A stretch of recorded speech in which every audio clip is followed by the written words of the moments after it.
It's your boy back again, here to talk to y'all. I'm doing this video on Father's Day. I don't know when I'm gonna put it out, but still. Okay, this is 10 things I learned from my father. See, I got the Air Force thing on my shirt. You feel me? Trying to look nice and dapper. It's Father's Day. My dad got home, blah blah, safely. Let me go into the end of the 10 things. Okie doke. Number 1. You teach people how to treat you. That's one thing that my dad always had told me, let me know from even when I was young. You teach people how to treat you. Meaning that if somebody's picking on you, if somebody's messing with you, you feel me? Or if it's pretty much, my dad taught me at a young age, don't tolerate everything. And what you don't tolerate, speak out on. Like, if I don't like somebody who bullies somebody else, speak up on it. If somebody's trying to pick on me, speak up on it. Like, speak up pretty much. Like, don't just allow everything to happen. Another thing, the next point, keep your focus. He always told me that. Keep your focus. Especially in school, I am a very social person. I like talking, all that other stuff, even from when I was little. But my dad always told me, you go to school, get educated. You ain't out there to make friends, blah blah, all this other stuff. So he helped me to stay focused and always reach and trying to continuously know where I'm trying to go and get there and stuff like that. But yes, I can enjoy myself, but at the same time, still know what I'm doing and what I'm heading for, stuff like that. Number 3. The way he said it, he always said, say that for people outside. But what it actually was how and when to fight. So my dad was raised in inner city Chicago, so you feel me? Born in Florida, raised in inner city Chicago, stuff like that. So of course he's learning how to fight. So like, even with us back in school, he didn't really like allow nobody to punk us or nothing like that. Like, told us not, like, pretty much don't let nobody punk us and be prepared to fight. Like, I remember something he told me like way back when. All right, don't just haul off and punch nobody, right? But be prepared just in case. Like, somebody picking on you, blah blah. Give them a warning. Hey, stop it. Stop. Don't do that. They try it again. All right, tell the teacher, this dude's not stopping.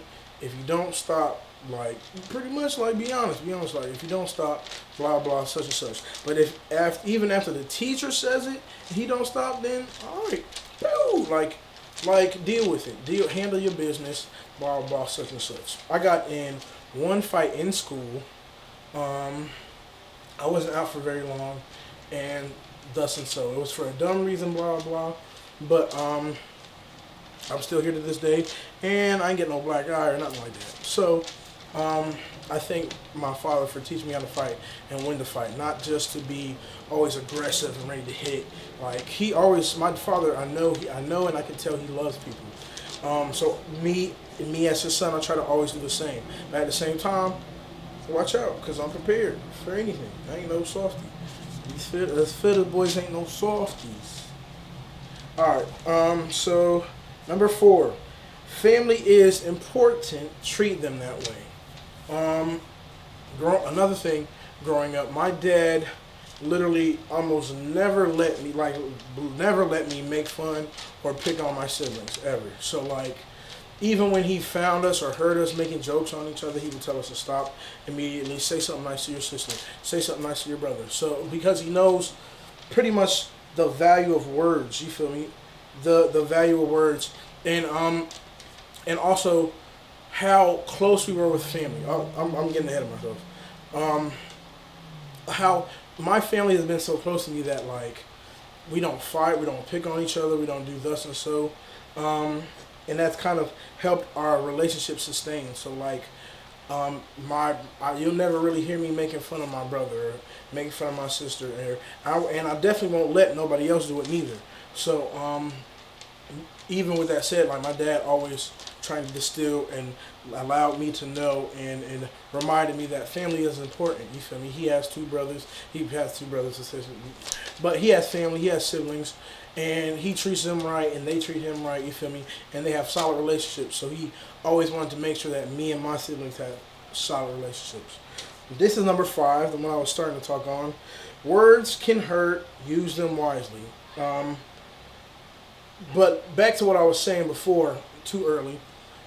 My dad never let me pick on pick on my siblings and stuff like that. Like, of course, I'm quick with it and I know how to say stuff. You feel me? But at the same time, my dad was never one to go to dozens and stuff like that.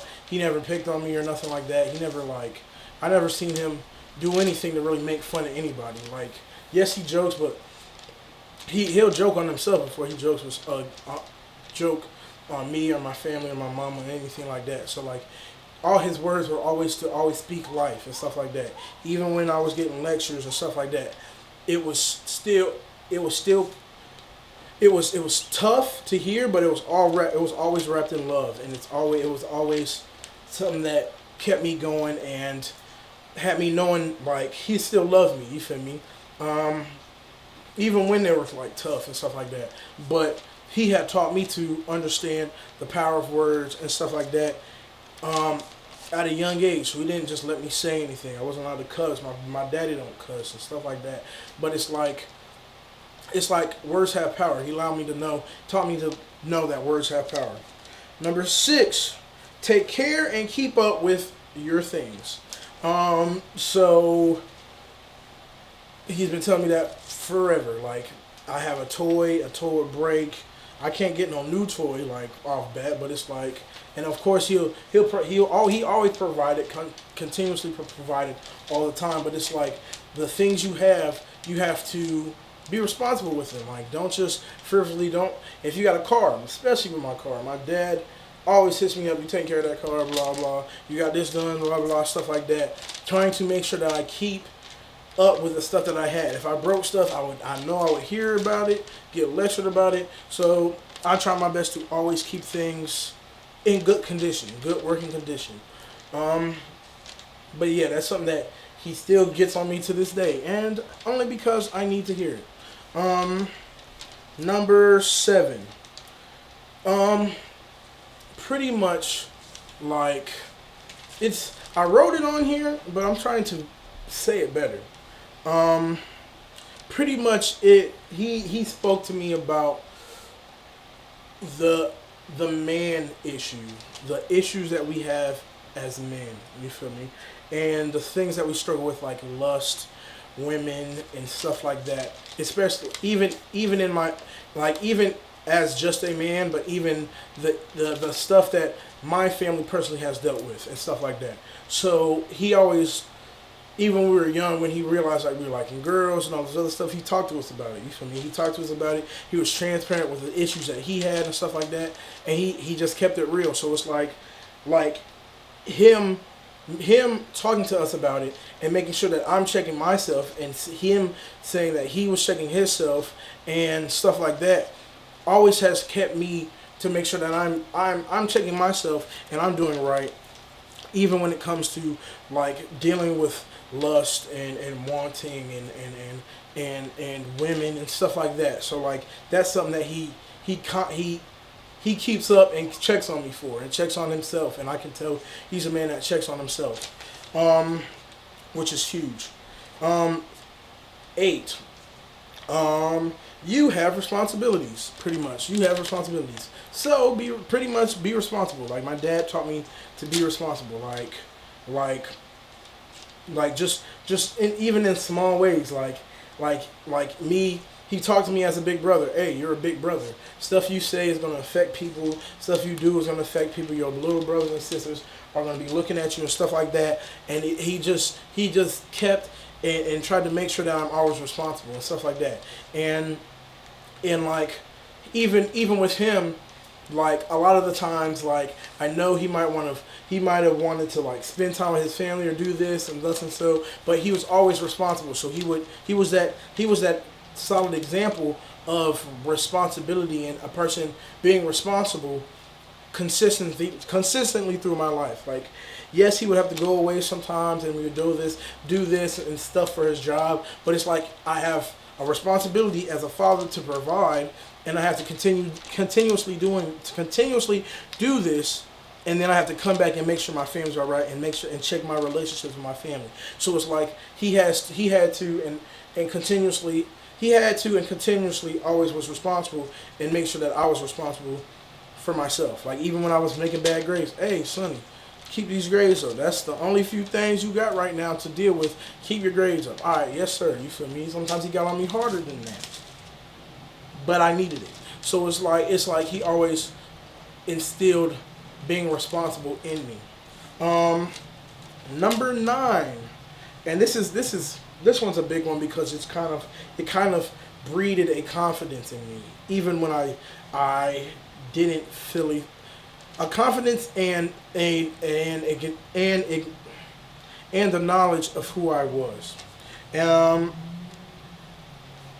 who you are is cool, pretty much. That's not what he said, but the thing he always used to say was, "You the man, who the man, you the man." He said that all the time, even when I was young. Pretty much saying that, hey, who you are is cool. You're my son. You're cool. The things that you like are cool. You are a cool person, pretty much. And he kept that confidence in me.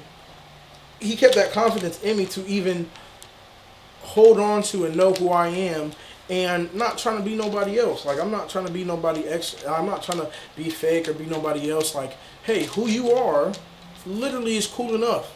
You the man. Who the man, you the man. And even him saying that had helped me growing in age, turning 18 and all that other stuff, to know that, hey, I am a man. Like my dad, something he had told me, like, because the question came up a few times growing up, like when I was starting to get older, like, when did you know that you were a man, blah, blah, blah.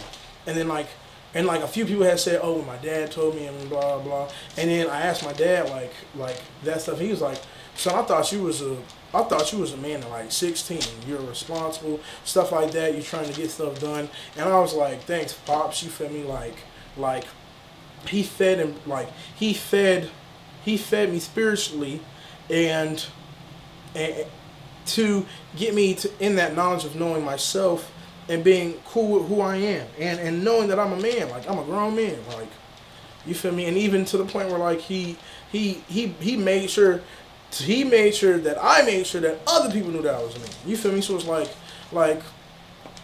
I thank God for that, for my father.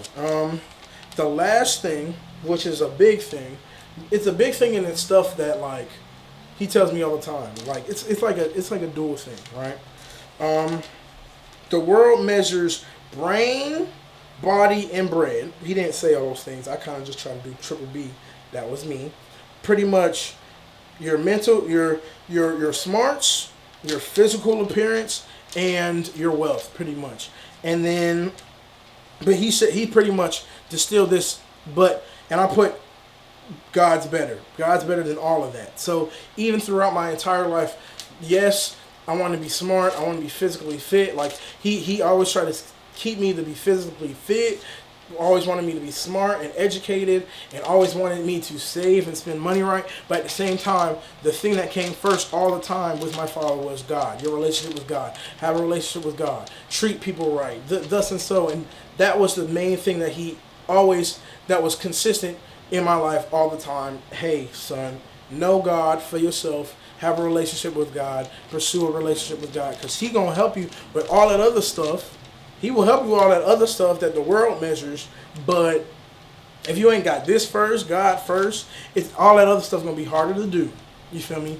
And that was like the biggest thing that He's kept in me. Like even to this day, where I have had times where it's like it felt like it was only me and God. So it's like if He never gave me that, I would be like, I don't know where I would be. You feel me? And I thank God for that, and I thank God for my father. I am his namesake, Clarence for the third. He is my junior. Thank you, Dad, for what you've done in my life. You're a great man, and you continuously do great things in my life and others' lives. And I just had to do this for you, Pops. Thank you. And yeah, that's it. I ain't got no music playing this time because I was like, oh, let me do this. I want to do this. Like, Stop playing around, Caesar. Stop watching anime. Just sit down and do it. But yeah, I'm glad y'all watched. I hope y'all enjoyed it, and make sure that you thank your daddies or the father figure in your life.